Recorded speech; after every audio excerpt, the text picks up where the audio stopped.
ক্ষমতার রাজনীতিতে অতিথি পাখিদের দাপটে দলের দুঃসময়ের কর্মীরা হারিয়ে যায়। আওয়ামী লীগের সাধারণ সম্পাদক পদ থেকে বাদ পড়ছেন ওবায়দুল কাদের। আওয়ামী লীগকে নতুন করে ঢেলে সাজাতে আওয়ামী লীগের নতুন নেতৃত্ব খুঁজছে দলটির নেতাকর্মীরা। সেক্রেটারির পোস্টে আমাদের ওবায়দুল কাদের সাহেব আছেন, যদি নেত্রী মনে করেন তাহলে হয়তো নতুন সেক্রেটারি হতেও পারে।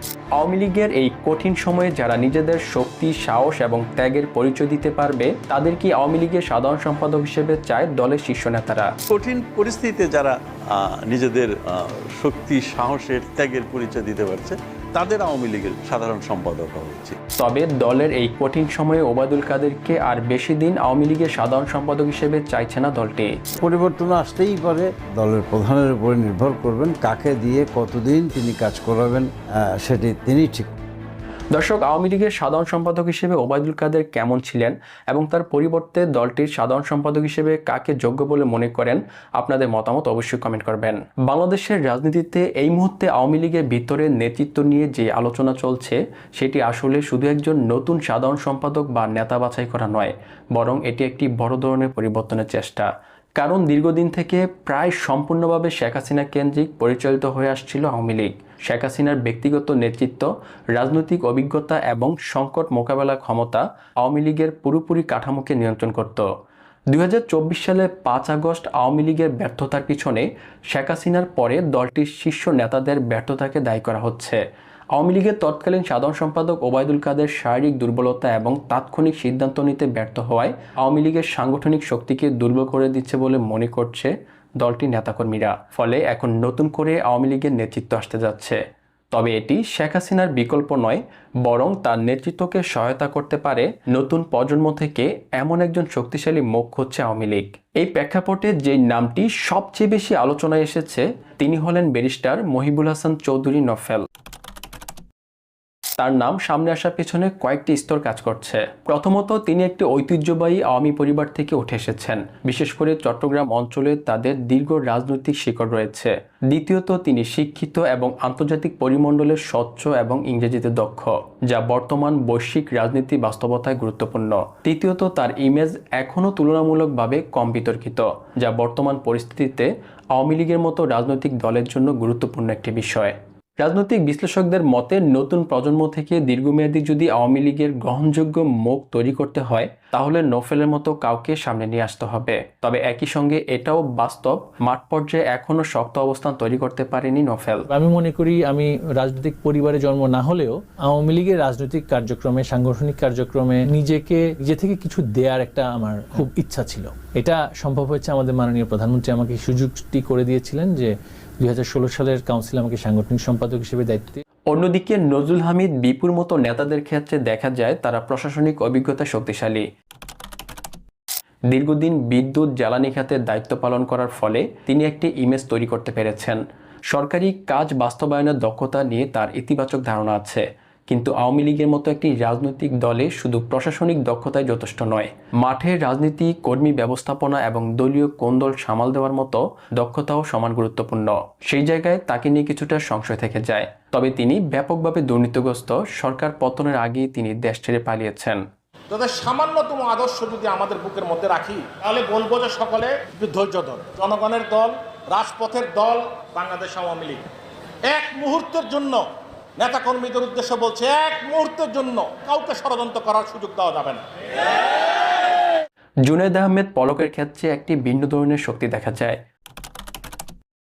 তিনি নিজেকে প্রযুক্তি নির্ভর, আধুনিক এবং তরুণ প্রজন্মের প্রতিনিধি হিসেবে তুলে দেওয়ার চেষ্টা করেছেন। কিন্তু আওয়ামী লীগের ঐতিহ্যগত রাজনীতি, যেখানে স্থানীয় গ্রুপিং, সিনিয়র জুনিয়র ভারসাম্য এবং কঠোর সাংগঠনিক নিয়ন্ত্রণ গুরুত্বপূর্ণ, যেখানে শুধু আধুনিক ভাবমূর্তি দিয়ে নেতৃত্ব প্রতিষ্ঠা করা কঠিন।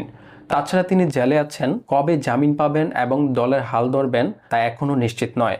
আমাদের কারো যদি দায়িত্বে কর্তব্যে অবহেলার কারণে, আমাদের ব্যর্থতার কারণে যদি আমাদের তরুণ প্রজন্ম আমাদেরকে ভুল বুঝে আমাদের প্রতি ক্ষুব্ধ হয়, তাহলে সেই দোষের শাস্তি আমরা পাই। যদি দায়িত্বে কর্তব্যে আমাদের অবহেলা হয়, যদি আমাদের সেই শাস্তি ভোগ করতে হয়, আমরা সেই শাস্তি ভোগ করতে প্রস্তুত আছি। কিন্তু মাননীয় প্রধানমন্ত্রী জননেত্রী শেখ হাসিনাকে দয়া করে আপনারা ভুল বুঝবেন। মোহাম্মদ আলী আরাফাতের শক্তি মূলত বুদ্ধিভিত্তিক এবং মিডিয়া ভিত্তিক। তিনি রাজনৈতিক বক্তব্য, নীতিগত বিতর্ক এবং আন্তর্জাতিক যোগাযোগে দক্ষ। ফলে দলের পক্ষে জনমত তৈরি এবং বয়ান নিয়ন্ত্রণে তিনি কার্যকরী হতে পারেন। কিন্তু মাঠ পর্যায়ে শক্তি এবং সংগঠন ধরে রাখার রাজনীতি তার অবস্থা কতটা শক্তিশালী হবে সেটা এখনো স্পষ্ট নয়। আমি কোনো পদে থাকি বা না থাকি, আমি এমপি না আওয়ামী লীগের কেন্দ্রীয় নেতা অথবা মন্ত্রী, তার চেয়ে বড় কথা আমি যে অবস্থায় থাকি না কেন বঙ্গবন্ধু কন্যার হাতকে শক্তিশালী করা, তার রাজনীতির যে লক্ষ্য সেই জায়গায় অবদান রাখা, সেটি আমার মূল রাজনীতির লক্ষ্য। দলের অভ্যন্তরীণ কাঠামো বোঝার দিক থেকে বিপ্লব বড়ুয়ার মতো নেতারা গুরুত্বপূর্ণ। তিনি দীর্ঘদিন দপ্তর সম্পাদক হিসেবে কাজ করে কেন্দ্রীয় নেতাদের সঙ্গে ঘনিষ্ঠভাবে যুক্ত ছিলেন এবং সংগঠনের ভিতরের মেকানিজম সম্পর্কে তার গভীর ধারণা রয়েছে। কিন্তু তার পরিচিতি মূলত দলের অভ্যন্তরে সীমাবদ্ধ। জাতীয় পর্যায়ে বড় মুখ হিসেবে এখনো তেমনভাবে প্রতিষ্ঠিত হয়নি।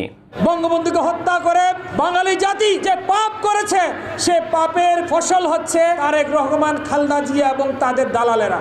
আজকে তারা বলছে রাষ্ট্র মেরামত করবে। 1975 সালে বঙ্গবন্ধুকে হত্যার পর যে রাষ্ট্রের অস্তিত্ব বিপন্ন করেছিল জিয়াউর রহমান বিএনপি, সেই রাষ্ট্রকে আজকে সঠিক পথে নিয়ে এসেছে বঙ্গবন্ধু কন্যা শেখ হাসিনা। নাহিম রাজ্জাকের ক্ষেত্রে পরিবারের ঐতিহ্য একটি বড় বিষয়। তিনি নতুন প্রজন্মের জন্য নিজেকে তুলে ধরার চেষ্টা করছেন, কিন্তু এখনো জাতীয় রাজনীতিতে শক্ত অবস্থান তৈরি করতে পারেনি।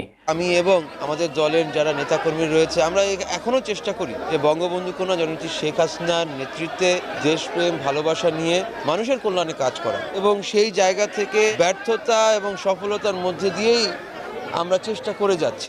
একইভাবে শাহরিয়ার আলম আন্তর্জাতিক কূটনীতিতে দক্ষতার জন্য পরিচিত। তার বৈশ্বিক যোগাযোগ আওয়ামী লীগের জন্য একটি সম্পদ হিসেবে কাজ করতে পারে। একটা ভালো উদ্যোগ কখন ওপেন আপ করতে হবে এটার উপরে কিন্তু নির্ভর করে সেই উদ্যোগটার সফলতা। বাংলাদেশের যে জার্নি, বর্তমান যে অবস্থা আছে, সেই জায়গায় আমাদের পররাষ্ট্র মন্ত্রণালয়ে সেই বাতি হলো সকলের সাথে বন্ধুত্ব, কারোর সাথে বৈরিতা। কিন্তু দলীয় রাজনীতির বাস্তবতা যেখানে তৃণমূলের শক্তি নির্ধারক, সেখানে এই দক্ষতা একাই যথেষ্ট নয়। পুরো বিষয়টা বুঝতে হলে একটি বড় বাস্তবতা মাথায় রাখতে হবে। আওয়ামী লীগের মতো একটি দলের নেতৃত্ব হঠাৎ করে বদলে যায় না। এখানে ধীরে ধীরে একটি লিডারশিপ পুল তৈরি করতে হয়, যেখান থেকে পরিস্থিতি অনুযায়ী কেউ একজন বা কয়েকজন সামনে চলে আসে। শেখ হাসিনা এখনও দলের কেন্দ্রবিন্দু এবং তার অনুমোদন ছাড়া বড় কোনো নেতৃত্বের পরিবর্তন বাস্তবে সম্ভব নয়। সব মিলিয়ে এখনকার চিত্রটা এমন, আওয়ামী লীগ একজন উত্তরসূরি করছে না, বরং একটি নতুন প্রজন্মের নেতৃত্ব গড়ে তুলছে। এই প্রক্রিয়ায় নফেল, পলক, বিপুল, আরাফাত, শাহরিয়ার এরা সবাই একটি বৃহত্তর সমীকরণের অংশ। সময়, রাজনৈতিক সংকট এবং শেখ হাসিনার কৌশল, এই তিনটি বিষয় ঠিক করে দিবে শেষ পর্যন্ত কে সবচেয়ে এগিয়ে যাবেন এবং দলে হাল ধরার মতো অবস্থায় পৌঁছাবেন।